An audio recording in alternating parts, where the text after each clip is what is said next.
Pinangga gyud ta sa Ginoo tungod kay bisan unsa ka kusog sa linog kagabi ihang tudlod buntag ang ato ang mga panimalay wala gyud siya nangatarog bisan pa man nga dili na kayo ni insakto ka lig-on pero wala gyud siya nangaunsa. Salamat gyud Ginoo sa imong pagpangga sa among Lord ug pagproteksyon labi na sa mga among mga anak Lord.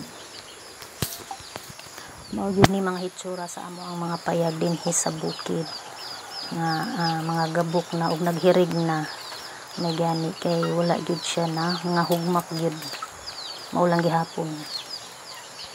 Ikaw ra gyud nasayod sa tanan o Lord.